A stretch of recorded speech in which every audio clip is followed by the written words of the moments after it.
ہر قسم کی تعریف، حمد و ثنا، کبریائی، پاکیزگی اور بڑائی جملہ مخلوقات کی بندگی کا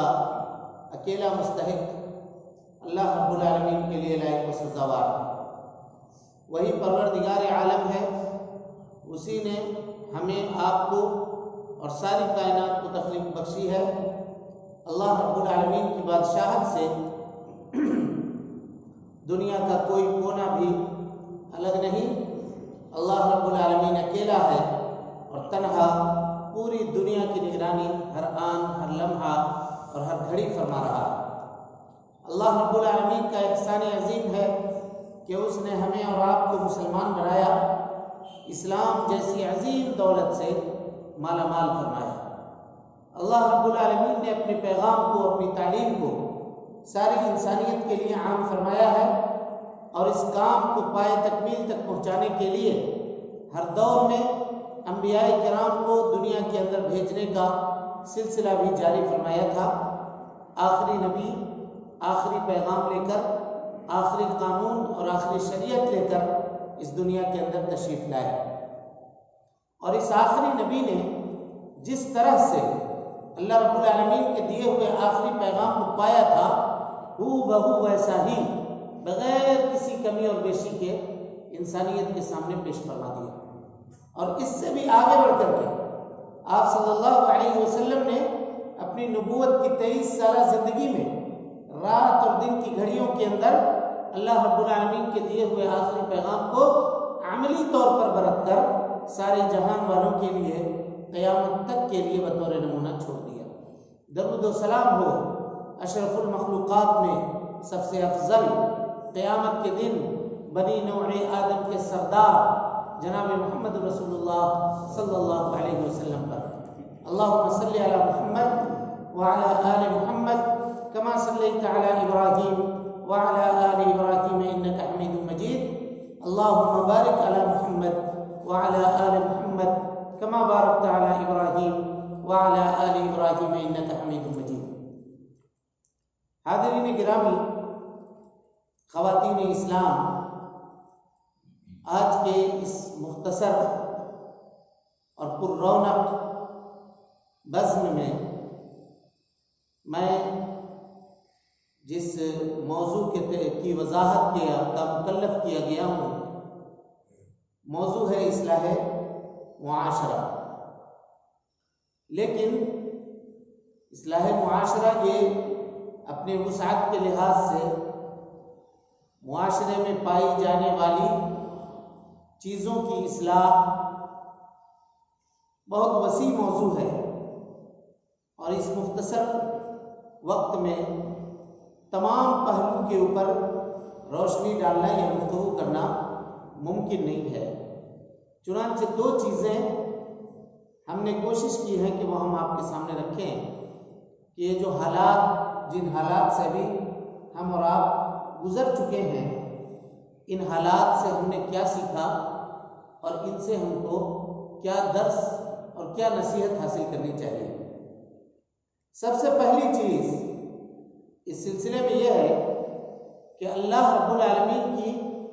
روئے زمین کے اوپر یہ سنت رہی ہے، اللہ تعالیٰ کی یہ سنت ہے کہ اللہ تعالیٰ اپنے بندوں کو آزماتا ہے۔ آزمائش کی جو بھی شکل ہو، جو بھی قسم ہو، بندوں سے اللہ رب العالمین ان کے ایمان اور ان کے دین کو پرکھتا ہے، جانچتا ہے۔ وہ آیت جو ہم نے خطبہ مسنونہ کے بعد آپ کے سامنے پڑھی ہے، اللہ رب العالمین کا ارشاد ہے، الف لام میم، احسب الناس ان یترکوا ان یقولوا آمنا وہم لا یفتنون۔ کیا لوگوں نے یہ گمان کر رکھا ہے کہ وہ کہہ دیں گے لا الہ الا اللہ یا ایمان کا اقرار کر لیں گے اور وہ یوں ہی چھوڑ دیے جائیں گے؟ وہم لا یفتنون، اللہ رب العالمین ان کو آزمائے گا نہیں۔ وَلَقَدْ فَتَنَّا الَّذِينَ مِن قَبْلِهِمْ، ہم نے تم سے پہلے لوگوں کو آزمایا ہے۔ کیوں؟ فَلَيَعْلَمَنَّ اللَّهُ الَّذِينَ صَدَقُوا، تاکہ اللہ رب العالمین یہ جان لے کہ کون آدمی اپنے ایمان میں سچا ہے، وَلَيَعْلَمَنَّ الْكَاذِبِينَ، اور کون آدمی اپنے ایمان میں جھوٹا ہے، یعنی کون سا سونا کھرا ہے اور کون سا سونا کھوٹا ہے، یہ جب اس کو کسوٹی کے اوپر چڑھایا جاتا ہے، آزمائش کی بھٹی میں آگ میں جب اس کو تپایا جاتا ہے، تبھی یہ اندازہ ہوتا ہے کہ اس کے اندر کتنا اصل چیز ہے اور کتنا اس کے اندر ڈپلیکیٹ چیز ہے یا ناقابل اعتبار چیزیں ہیں۔ تو ایک بات تو یہ ہوا، لیکن اب سوال یہ ہے یہاں پہ اس بات کے بعد، یعنی اس گفتگو کے بعد، کہ کیا اللہ رب العالمین کو یہ پتہ نہیں ہے کہ ہم میں سے کون اپنے ایمان میں سچا ہے اور کون اپنے ایمان میں جھوٹا ہے؟ کیا اللہ کو یہ بات پتہ ہے نہیں؟ پھر آزمانے کی ضرورت کیوں پڑی؟ حافظ ابن قیم رحمۃ اللہ علیہ نے اس کا جواب دیا ہے، کہتے ہیں کہ انسان کے عمل دو چیزوں سے خالی نہیں ہے، یا تو کوئی کام کرے گا خیر کا یا کوئی کام کرے گا شر کا، یہی دو چیزوں کا جب تک بندہ خیر کر نہ لے تب تک اللہ رب العالمین اس کے اوپر ثواب مرتب نہیں کرتا ہے، اور جب تک بندہ شر کو انجام نہ دے لے تب تک اللہ رب العالمین اس کے اوپر عذاب کو مسلط نہیں کرتا ہے۔ یعنی کوئی بھی چیز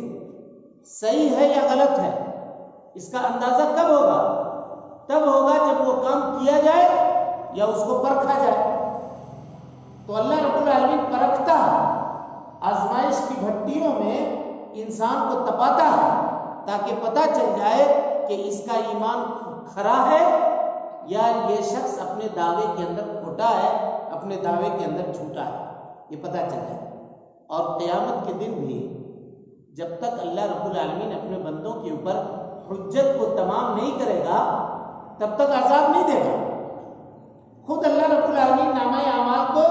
بندوں کے ہاتھوں میں دے دے گا اور یہ کہے گا اقرا کتابک، پڑھو اپنے نامہ اعمال کو، کفا بنفسک اليوم علیک حسیبا، آج کے دن تم خود اپنا حساب لینے کے لیے کافی ہو، دیکھو جو کرتوت اس میں لکھے ہیں یہ تم نے دنیا کی زندگی میں انجام دیے ہیں یا نہیں دیے ہیں۔ اگر خیر ہے تو خیر ہے اور شر ہے تو شر ہے۔ انہی آزمائشوں میں سے میرے بھائیوں چند طرح کی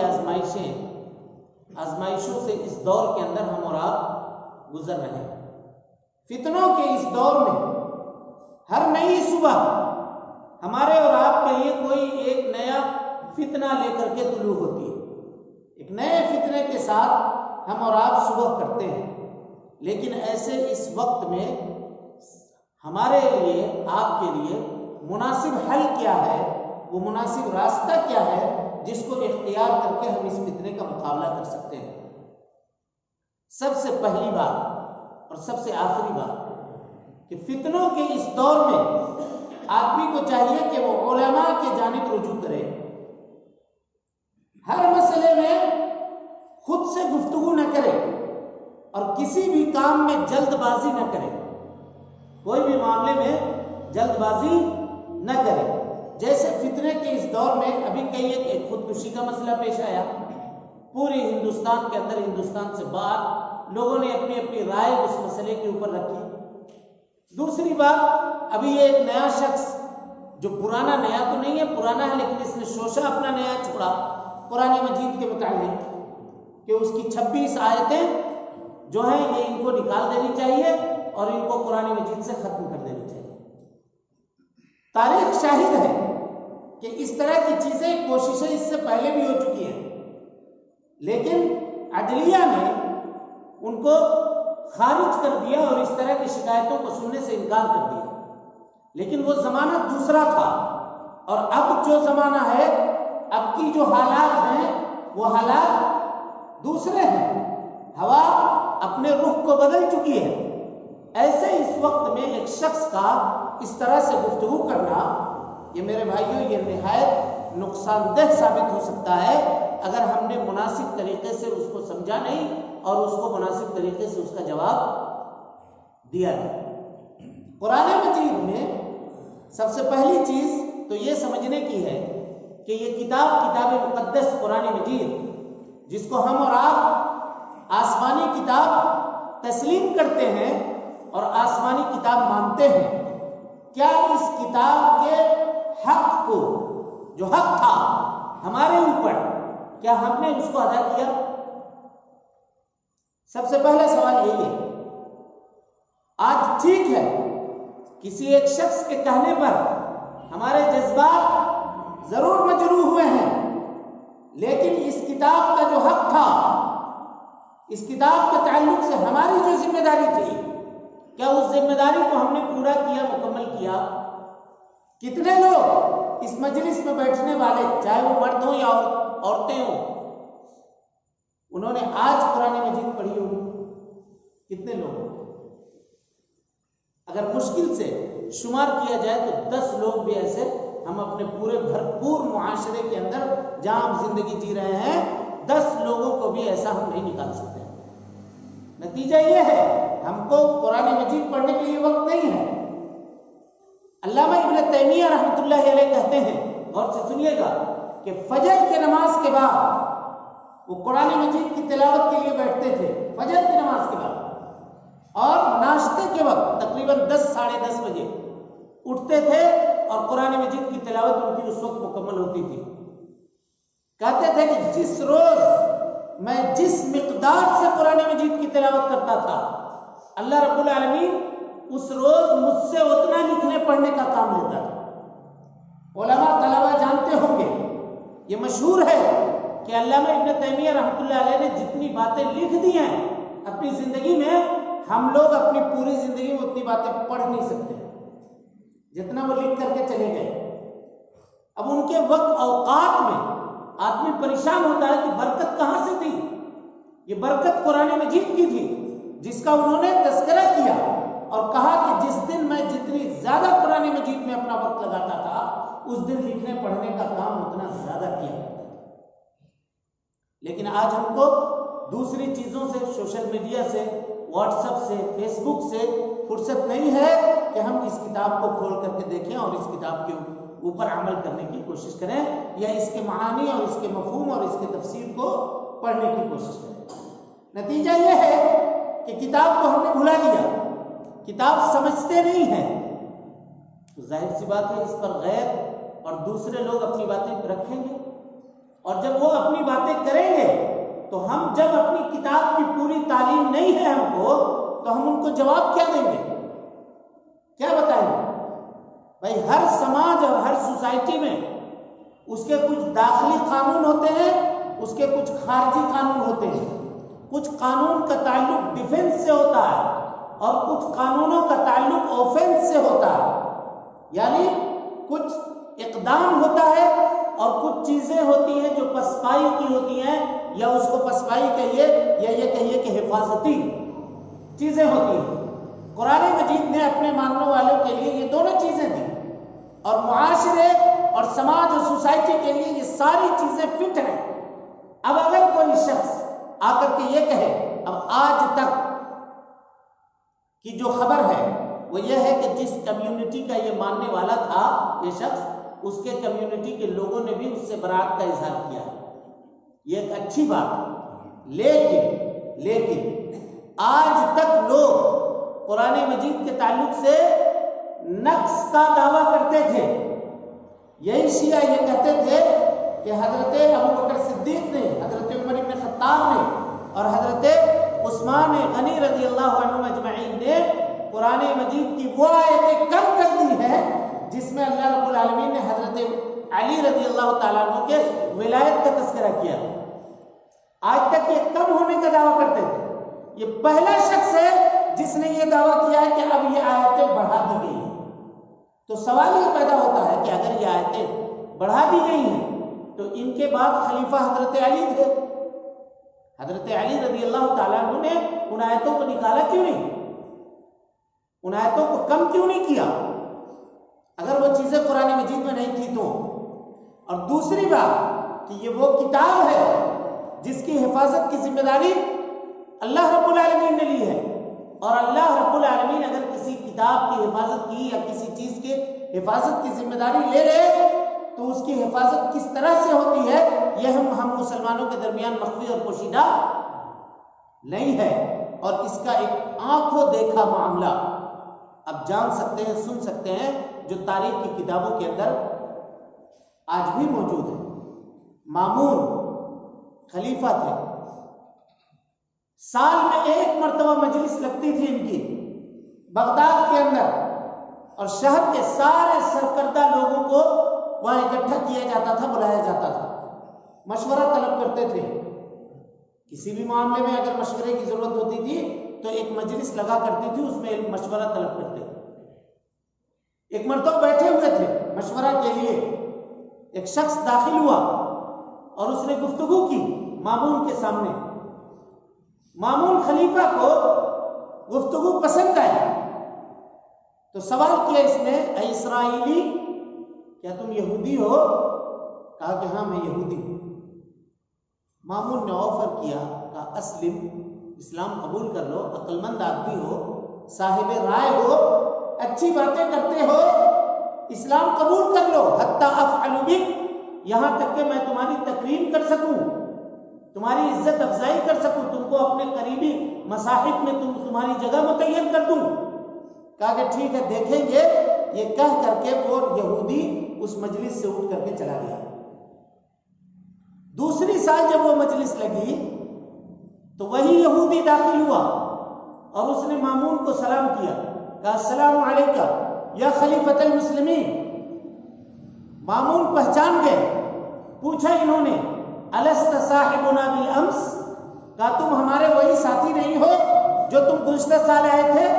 کہا ہاں۔ کہا اسلمت، اسلام قبول کر لیا تم نے؟ کہا کہ ہاں ہم نے کر لیا۔ کہا تمہارے اسلام وما شأن الاسلام، تمہارے اسلام لانے کی وجہ کیا ہوئی؟ اب وجہ سنیے، اس اسرائیلی کی زبانی جو پہلے یہودی تھے بعد میں مسلمان ہو گئے، کہتے ہیں کہ انت یا امیر المومنین، اے امیر المومنین، آپ جانتے ہیں مع ما ترانی حسن الخط، کہ میں بہترین خوش خط لکھنے والا آدمی ہوں۔ فعمدت ان امتحن المذاہب، میں نے یہ ارادہ کیا کہ میں مذاہب کا امتحان لوں۔ فعمدت الى التوراۃ، توریت کو لیا میں نے، وکتبت فیہ 3 نسخ، اور توریت کے 3 نسخے لکھے ہم نے اپنے ہاتھوں سے۔ وزدت فیہا ونقصت، جہاں سے چاہا وہاں کمی کر دی اور جہاں چاہا وہاں اضافہ کر دیا۔ ثم ذهبت الى الكنائس، اور پھر جب ان کو لے کر کے ان کے راہبوں کے پاس پہنچا، پادریوں کے پاس پہنچا، تو انہوں نے کتاب کی خوبصورتی دیکھ کر کے منہ مانگی رقم دے کر کے مجھ سے وہ کتاب خرید لی۔ فعمدت الى الانجیل، انجیل کی طرف آیا، وکتبت فیہ 3 نسخ، اور اس کے بھی 3 نسخے ہم نے لکھے، اس میں بھی کمی کی، زیادتی کی۔ اور جب گرجا گھروں کے پاس لے کر کے گیا تو اس کے پادریوں نے منہ مانگی قیمت دے کر کے انجیل کے وہ نسخے مجھ سے خرید لیے۔ فعمدت الى القرآن، قرآن کی طرف آیا، وکتبت فیہ 3 نسخ، اور اس کے بھی 3 نسخے ہم نے لکھے۔ وزدت فیہا ونقصت، اس میں بھی کمی کر دی، اس میں بھی زیادتی کر دی۔ فلما ذهبت به الى الوراقین، اور جب اس کو لے کر کے میں جلد لگانے والوں لوگوں کے پاس پہنچا، جو لوگ کتاب کی بینڈنگ کرتے ہیں ان کے پاس پہنچا، تو فتصفحوها، انہوں نے قرآن مجید کے اوراق الٹ کر کے دیکھے، فرموا بها ولم يشتروها مني، اور کتاب میرے منہ پر دے ماری اور مجھ سے کتاب کو خریدا نہیں۔ مامون جو بیٹھے تھے مجلس سے کھڑے ہو گئے اور کہا ان الذين كفروا بالحق لما جاءهم وانه لكتاب عزيز لا يأتيه الباطل من بين يديه ولا من خلفه تنزيل من حكيم حميد، یہ تو اللہ رب العالمین کی جانب سے نازل کردہ کتاب ہے، اور اللہ نے یہ اعلان کیا ہوا ہے کہ اس کتاب کے اندر باطل کو آنے کی اجازت نہیں ہے، نہ تو اس کے سامنے سے، نہ اس کے پیچھے سے، نہ اس کے دائیں سے، اور نہ اس کے بائیں سے۔ اس کتاب کے اندر باطل آنے کی کوئی گنجائش نہیں ہے۔ جو صاحب کتاب، جس پہ اللہ نے کتاب کو نازل کیا، جناب محمد رسول اللہ صلی اللہ علیہ وسلم کے اوپر، کیسا تھریٹ ہے دیکھیے. کہا کہ وَلَوْ تَقَوَّلَ عَلَيْنَا بَعْدَ الْأَقَاوِيلِ، اے اللہ کے نبی صلی اللہ علیہ وسلم اگر آپ نے کچھ باتیں اپنی اس کے اندر داخل کر دی تو کیا کریں گے؟ اللہ تعالیٰ کہتا ہے لَأَخَذْنَا مِنْهُ بِالْيَمِينِ، ہم داہنے ہاتھ سے آپ کی گردن پکڑیں گے، ثُمَّ لَقَطَعْنَا مِنْهُ الْوَتِينَ، اور پھر آپ کی شہرت کاٹ ڈالیں گے. فَمَا مِنْكُمْ مِنْ أَحَدٍ عَنْهُ حَاجِزِينَ، کوئی میرے عذاب سے، میری پکڑ سے، اے اللہ کے نبی صلی اللہ علیہ وسلم جان لیجئے آپ کو بچانے والا نہیں ہوگا. یہ کیسا سخت جملہ ہے اللہ رب العالمین کی جانب سے. اس کے اوپر آپ غور کیجیے کہ اگر آپ اضافہ کریں گے، آپ کمی کریں گے تو آپ بھی بخشے جانے کے لائق نہیں ہو. جو فرشتہ اترا وہ فرشتہ تمام فرشتوں میں سب سے زیادہ مضبوط فرشتہ، نزل به الروح الامین علی قلبک لتکون من المنذرین، جو اترنے والا فرشتہ تھا وہ بھی امانت دار تھا. انہ شدید القوی ذو مرۃ فاستوى، جو فرشتہ قرآن مجید لے کر کے اترتا تھا مضبوط قوت اور طاقت کا مالک تھا. کوئی آدمی درمیان میں راستے میں ڈرا کر کے دھمکا کر کے اس سے کتاب کی آیتیں تبدیل نہیں کروا سکتا تھا، چھین نہیں سکتا تھا. یہ حفاظت اللہ رب العالمین نے قرآن مجید کی کی. آسمان کی حفاظت ہوئی. جب قرآن مجید کے نزول کا دور ہوا تو اللہ رب العالمین نے جنوں سے اور شرکس شیطانوں سے آسمان کی حفاظت کی. سورہ جن کی ان آیتوں کو اٹھا کر کے پڑھیے کہ وَأَنَّ لَا نَدْرِي أَشَرٌّ أُرِيدَ بِمَنْ فِي الْأَرْضِ أَمْ أَرَادَ بِهِمْ رَبُّهُمْ رَشَدًا، جنہوں نے جب یہ دیکھا کہ آسمان کے اوپر اتنا سخت پہرا ہے تو ان لوگوں نے کہا کہ ہمیں یہ پتا نہیں ہے کہ اللہ رب العالمین زمین والوں سے اچھائی چاہتا ہے یا برائی چاہتا ہے کہ آسمان کے اوپر اس قدر سخت پہرا ہے. اور جب نبی صلی اللہ علیہ وسلم سے قرآن مجید کی آیتیں ان لوگوں نے سنی، کہا قُلْ أُوحِيَ إِلَيَّ أَنَّهُ اسْتَمَعَ نَفَرٌ مِّنَ الْجِنِّ فَقَالُوا إِنَّا سَمِعْنَا قُرْآنًا عَجَبًا يَهْدِي إِلَى الرُّشْدِ فَآمَنَّا بِهِ وَلَن نُّشْرِكَ بِرَبِّنَا أَحَدًا. اور قرآن کی آیتوں کو سن کر کے یہ جنات جو سب کے سب تھے یہ سارے کے سارے مسلمان ہو گئے. اور انہی لوگوں نے یہ کہا کہ یہی وہ کتاب ہے جو آسمان سے نازل ہو رہی ہے، جس کی وجہ سے اللہ رب العالمین اس قدر سخت پہرا آسمان کے اوپر بڑھایا ہوا ہے یا آسمان کے اوپر کیا ہوا ہے. سوال یہ ہے کہ ان ساری چیزوں کو جاننے کے بعد، ان ساری چیزوں کو سمجھنے کے بعد کبھی اس مقدس کتاب کی جو عزت تھی، جو اس کی حرمت تھی، اس کو ہم نے سمجھنے کی کوشش کی؟ دنیا میں اگر مظلوم جو کتابیں ہوں گی اس میں مظلوم ترین کتاب اگر کوئی ہے تو وہ قرآن مجید، جس کے ماننے والے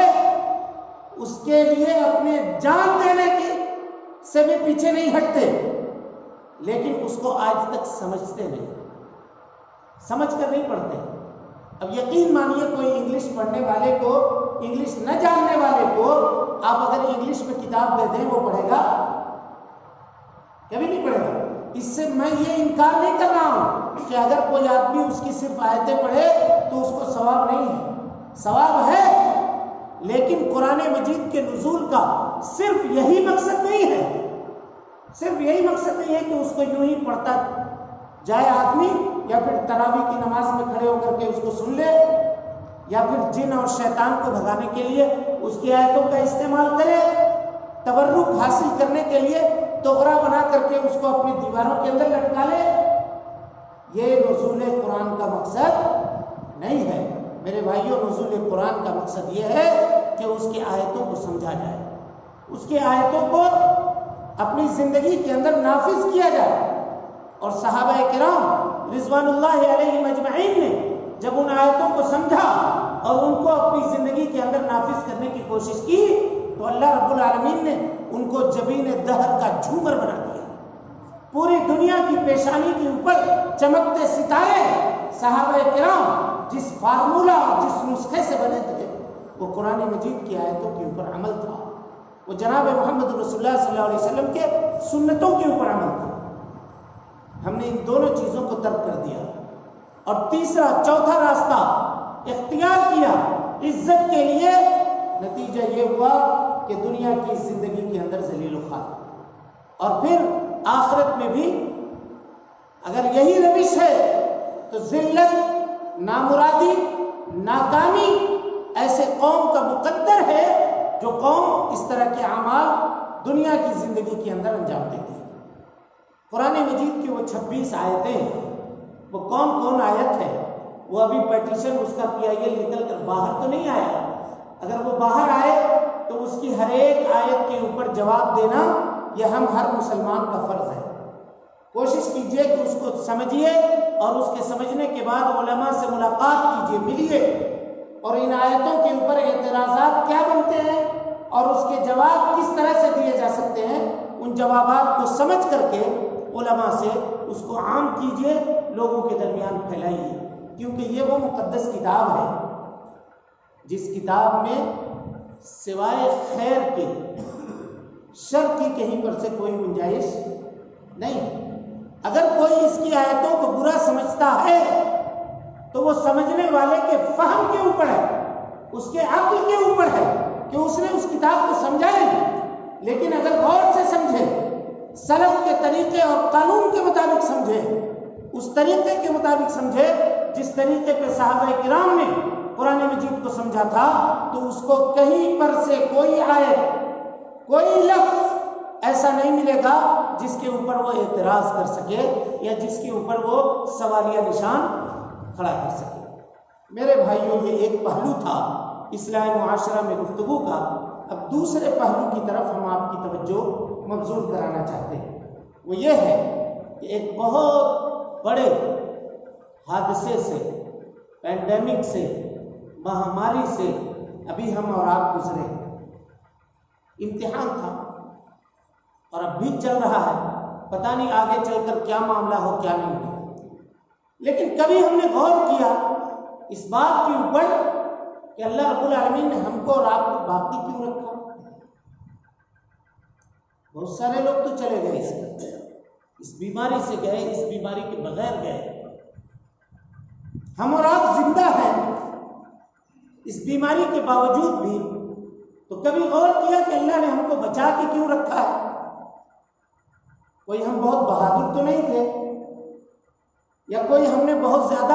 احتیاطی تدابیر بھی کارگر اس وقت ثابت ہوتی ہے جب اللہ رب العالمین کی تقدیر لکھی ہوتی ہے، ورنہ بہت سارے لوگ جو تمام احتیاطی تدابیر کرنے والے تھے وہ کرنے کے باوجود بھی موت کے منہ میں چلے گئے، اللہ رب العالمین کی تقدیر سے، اللہ کے فیصلے سے۔ لیکن اللہ نے ہمارے اور آپ کے لیے یہ فیصلہ کیا کہ ہم کو زندہ رہنا ہے۔ کیوں زندہ رہنا ہے؟ یہ فیصلہ کیوں کیا؟ کبھی ہم نے سوچا، کبھی اس کے اوپر غور کیا؟ اس کے دو پہلو ہیں، اس کے دو پہلو۔ ایک معاملہ تو یہ ہے کہ ہو سکتا ہے اللہ رب العالمین آزمائش سے جو لوگ بچ جاتے ہیں، وہاں صرف دو چیزیں ہوتی ہیں، دو پہلو ہوتے ہیں۔ ایک تو یہ کہ اللہ تعالیٰ مزید مہلت دینا چاہتا ہے اور اس کے پاپ کا گھڑا مکمل طور پہ بھر جائے، تب اس کے بعد اس کی پکڑ ہوگی۔ ایک معاملہ تو یہ ہے، اور دوسرا معاملہ یہ ہے کہ اللہ رب العالمین توبہ کی توفیق دینا چاہتا ہے۔ یہ چاہتا ہے کہ چلو جو تمہاری زندگی گزر گئی، اب دیکھو اس حادثے سے سبق حاصل کرو، اللہ رب العالمین کے سامنے اپنے گناہوں سے معافی مانگو، اپنے جو گزشتہ اعمال ہیں ان اعمال کو یکسر چھوڑو اور نیک عمل کرنے کی کوشش کرو۔ اللہ رب العالمین کی مہلت دینا چاہتا ہے۔ مہلت صحیح ہے یا غلط ہے، اس کا پتہ کیسے لگے گا؟ اس کی کسوٹی بھی اللہ کے نبی جناب محمد رسول اللہ صلی اللہ علیہ وسلم نے متعین کر دی ہے۔ غور سے دیکھیے، کیا وہ متعین یہ ہے کہ اگر کوئی نقمت، کوئی مصیبت کسی بندے کے اوپر نازل ہوتی ہے اور اگر وہ بندہ نیک ہے، غور کیجیے گا، اگر وہ بندہ نیک ہے اور اس پر مصیبت آ رہی ہے تو وہ یہ سمجھے کہ اللہ رب العالمین کی جانب سے آزمائش ہے۔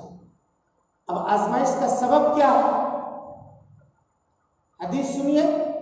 امام احمد رحمۃ اللہ علیہ نے اس حدیث کو نقل کیا ہے، کہا کہ ایک بندہ جو دنیا کی زندگی میں عمل کرتا ہے لیکن وہ اپنے عمل کے ذریعے سے جنت میں وہ مقام نہیں پہنچ پاتا جہاں اللہ رب العالمین اس کو وہ مقام دینا چاہتا ہے، یعنی اس کا عمل اس کے اس مقام کے لیے کافی نہیں ہوتا، تو دنیا کی زندگی میں اللہ رب العالمین اس کو مصیبتوں سے دوچار کرتا ہے، پریشانیوں سے دوچار کرتا ہے، اور جب اس مصیبت کے اندر صبر کی پھر اللہ تعالیٰ توفیق بھی دیتا ہے۔ جب وہ بندہ صبر کرتا ہے تو اللہ رب العالمین صبر کے بدلے میں اس کو جنت میں وہ مقام عطا کرتا ہے۔ انبیاء کرام کو جو آزمائش ہوئی تھی وہ آزمائش اسی قبیل سے تھی، اسی قبیل سے تھی کہ انبیاء کے درجات کو بلند کرنے کے لیے، ظاہر سی بات ہے انبیاء غلطیوں سے پاک ہوتے ہیں، اگر کوئی غلطی وہ کرے تو اللہ رب العالمین ان کا مواخذہ کرتا ہے، غلطی سے ان کی سدھار کی راہ ہموار کرتا ہے۔ تو پھر آزمائش کی وجہ کیا ہے؟ آزمائش کی وجہ بلندی درجات ہے کہ اللہ رب العالمین آخرت میں ان کے درجات کو بلند کرنا چاہتا ہے۔ لیکن اگر ایک آدمی نیک نہیں ہے، ایک آدمی دنیا کی زندگی میں برائیوں کے اندر ملوث ہے،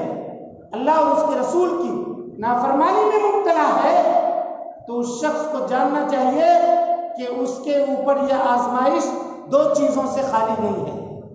ایک تو یہ کہ اللہ تعالیٰ آزمائش کے بعد بچا کر کے اس کو ڈھیل دینا چاہتا ہے، اور دوسری بات یہ ہے کہ اللہ نے آزمائش کے بعد اس کو بچایا ہے تو اس کو توبہ کی توفیق کی مہلت دینا چاہتا ہے کہ بندہ توبہ کرے۔ اب یہ ہاتھ ہمارے اوپر ہے، یہ معاملہ ہمارے اوپر ہے کہ ان دونوں راستوں میں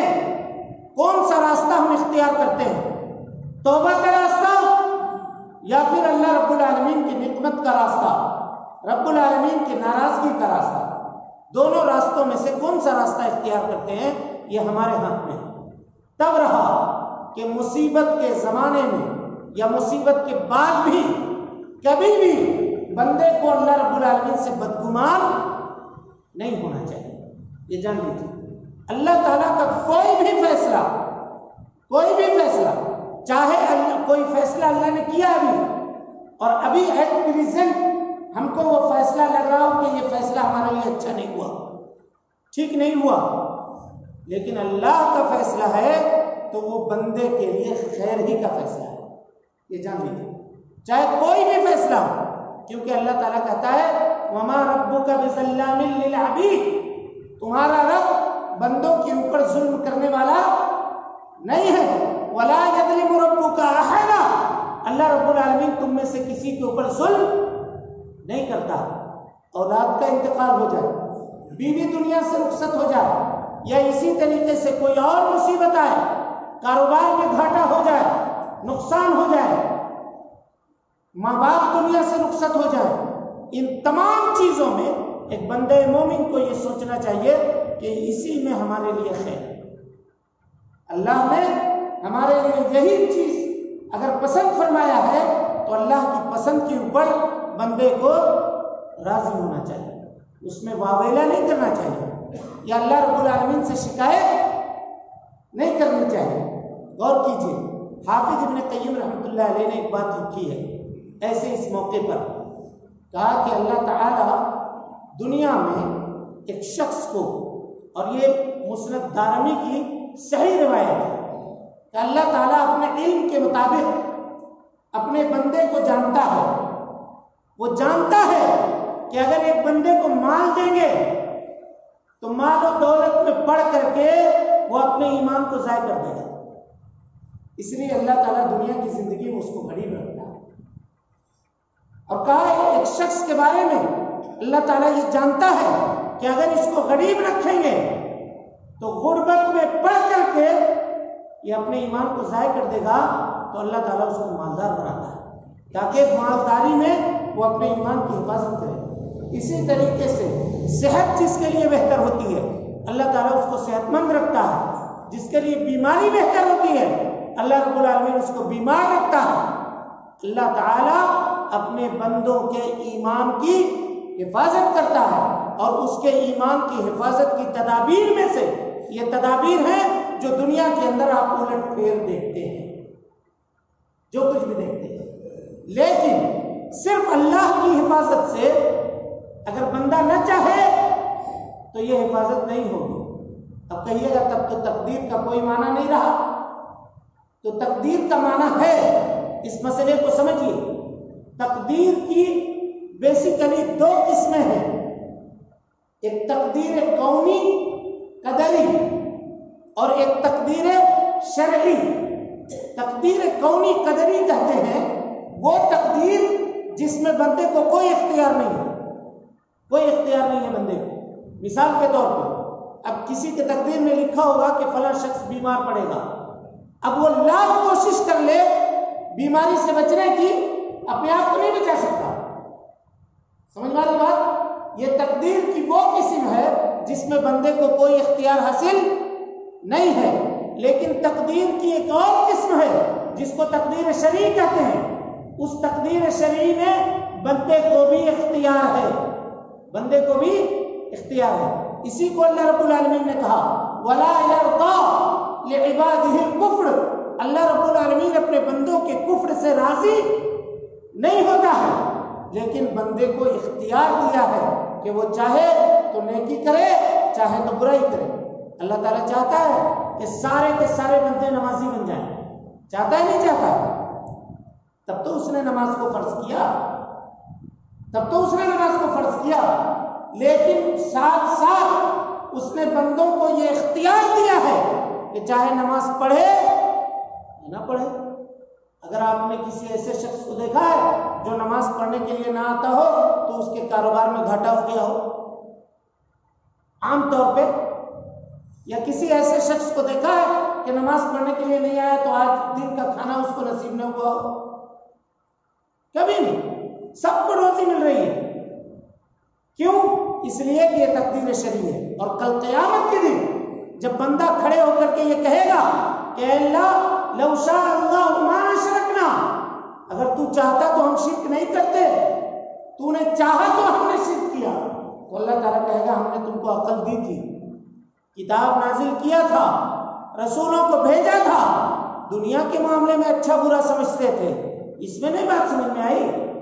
کہ یہ کام کریں گے، نماز پڑھیں گے، روزہ رکھیں گے، زکوٰۃ دیں گے، حج کریں گے اگر طاقت ہے تو اللہ تعالیٰ جنت دے گا، یہ بات سمجھ میں نہیں آئی۔ اور یہی وجہ ہے کہ جس کو عقل نہیں ہے اللہ تعالیٰ اس سے نہیں پوچھے گا، پاگل سے قیامت کے دن سوال نہیں ہوگا۔ جو مجنون ہے، پاگل ہے، جس کا عقل معوف ہے، قیامت کے دن اللہ تعالیٰ اس سے نہیں پوچھے گا۔ چھوٹا بچہ اگر بالغ ہونے سے پہلے انتقال کر گیا تو بالغ ہونے سے پہلے کیے جانے والے عمل پہ اللہ تعالیٰ اس کا مواخذہ نہیں کرے گا۔ سمجھ میں آ رہی بات؟ آدمی جب عقل مند ہو جائے، اس لیے کہ نماز پڑھنا یا نہ پڑھنا یہ چوائس سے ہم نے اختیار کیا ہے، چاہے نماز کے لیے آئیں یا نماز کے لیے نہ آئیں، تو یہ تقدیر کا بہانہ بھی کل قیامت کے دن بندوں کو اللہ رب العالمین کے عذاب سے بچا نہیں سکتا۔ لیکن آزمائش کی جو یہ شکلیں ہیں وہ اللہ رب العالمین کے تقدیر کونی کے اندر ہیں، تقدیر شرعی کے اندر نہیں ہیں۔ لیکن اگر اللہ بندوں کے ایمان کی حفاظت کے لیے کسی کو آزماتا ہے تو وہ تقدیر کونی سے نکل کر کے تقدیر شرعی کے اندر داخل ہو جاتی ہے۔ اب بندے کو اپنے عقل کو لگانے کی ضرورت پڑتی ہے۔ اب یہ سوچے کہ اللہ نے ہم کو بچا کر کے رکھا ہے تو کیوں رکھا ہے، کس لیے رکھا، اور اگر اس بچ جانے کے بعد بھی ہمارے اعمال درست نہیں ہوتے ہیں، ہم اپنے گزشتہ اعمال سے توبہ نہیں کرتے ہیں، اپنے گزشتہ اعمال کو ترک نہیں کرتے ہیں، اللہ کے سامنے گریزاری نہیں کرتے ہیں، تو یقین مانیے میرے بھائیوں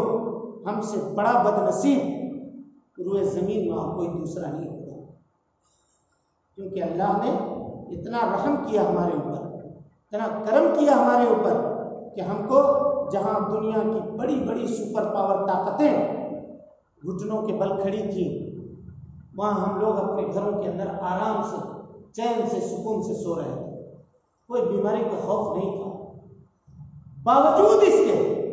امن کی اس بستی میں، اس بستی میں جہاں چاروں طرف سے روزی آ رہی ہے، اس بستی میں اگر اللہ رب العالمین کی ناشکری کی جائے گی، اس میں اللہ رب العالمین کی آیتوں کا کھلم کھلا مذاق اڑایا جائے گا، اللہ رب العالمین کے حکموں کے اوپر عمل نہیں کیا جائے گا، تو اٹھائیے قرآن مجید کہ یہ قوموں کی اللہ نے مثال دی کہ وہ لوگ خوشحالی کے اندر تھے، فارغ البالی کے اندر تھے، جب اللہ رب العالمین کی نافرمانی انہوں نے شروع کی ناشکری کی شکل میں، تو اللہ رب العالمین نے ان کے تمام چیزوں کو ہلاک و برباد کر دیا اور ان کو اس دنیا سے ملیا میٹ کر دیا، ختم کر دیا، لوگوں کے لیے نشانی عبرت بنا کر کے ان کو چھوڑ دیا۔ چنانچہ میرے بھائیوں، مصیبت کے ایسے موقعوں کے اوپر اب دیکھیے بیماری گئی نہیں ہے، بیماری ابھی بھی باقی ہے، اور جزوی طور پر ملک کے مختلف حصوں کے اندر آج بھی تالا بندی یا لاک ڈاؤن جس کو کہتے ہیں اس کا سلسلہ جاری ہے، تو بیماری پلٹ کر آ بھی سکتی ہے، لوٹ بھی سکتی ہے، ہو سکے کہ یہ پہلے مرتبہ میں مہلت ملا، اب یہ دوسری مرتبہ میں مہلت نہ ملے، تو تیاری کر لیجئے، حساب و کتاب درست کر لیجئے،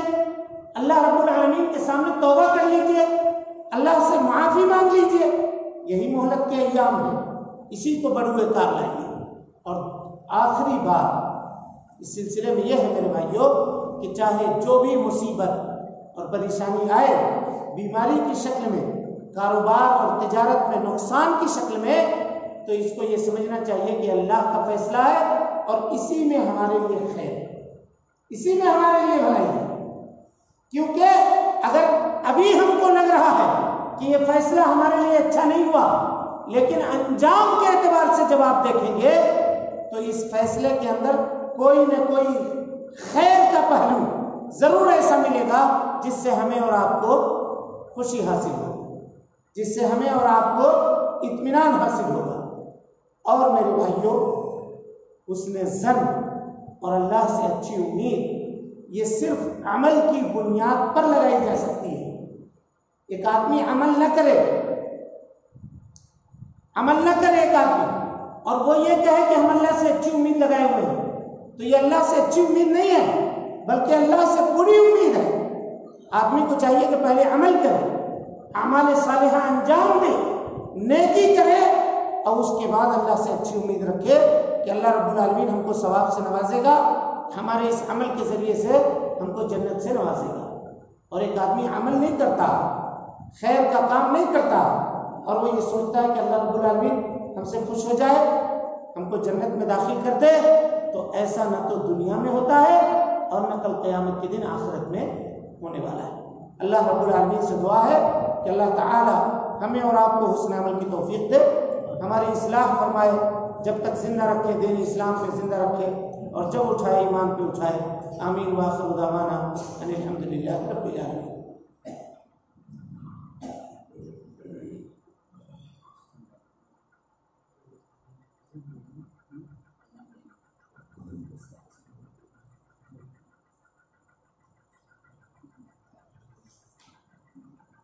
السلام علیکم ورحمۃ اللہ وبرکاتہ۔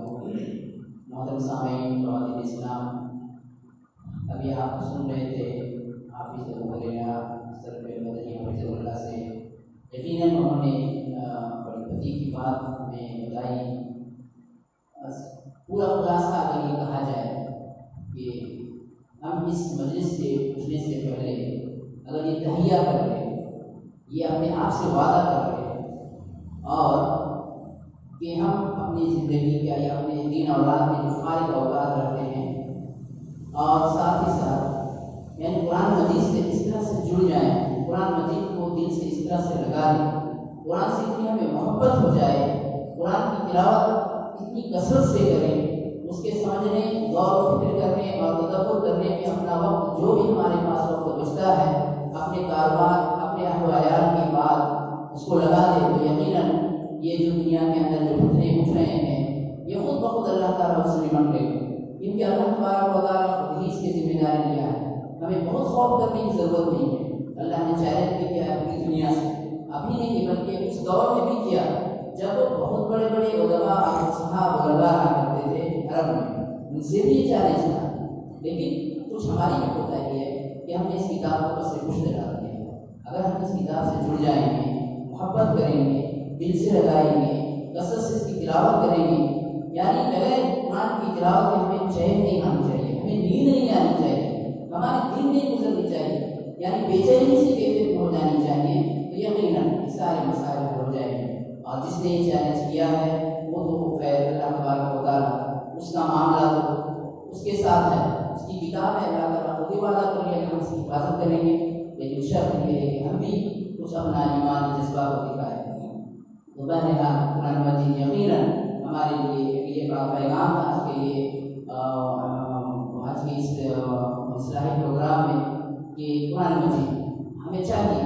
کہ ہر پل ہمارے ساتھ قرآن ساتھ رہنی چاہیے۔ ہم دکان میں بیٹھے ہیں تو وہاں بھی قرآن رہنی چاہیے، کسٹمر دیکھتے ہیں قرآن کی تلاوت کرنی چاہیے، گھر میں بیٹھے ہیں تو خالی اوقات قرآن کی تلاوت کرنی چاہیے، یعنی ہم اپنے اعتبار سے جتنا زیادہ ہو سکے قرآن مجید سے جڑ جائے۔ اللہ ہمیں باتوں پہ عمل کرنے کی توفیق عطا فرمائے، قرآن مجید سے مزید اور گہرا سلا پیدا کرنے کی توفیق عطا فرمائے، اس میں تدبر اور غور و فکر کے ساتھ پڑھنے اور عمل کرنے کی توفیق عطا فرمائے۔ اور ہم اس بات کا شکر بھی ادا کرتے ہیں ہمارے فاضل دوست ابو مدنی کا، یقیناً انہوں نے جو بات کہی ہے وہ دل کو چھو لینے والی ہے، اور آج کے دور کے لیے یہ بہت بڑی بات ہے کہ ہم قرآن مجید سے جڑے ہیں۔ انشاءاللہ ہمیں اللہ سے پوری امید ہے اور اللہ سے توفیق ہم اللہ سے مانگتے ہیں کہ اللہ تعالیٰ ہمیں اس قرآن کے ذریعے ہماری عزت اور ہمارے قرآن کے ذریعے جو مسائل جو مصیبتیں آ رہی ہے اس کو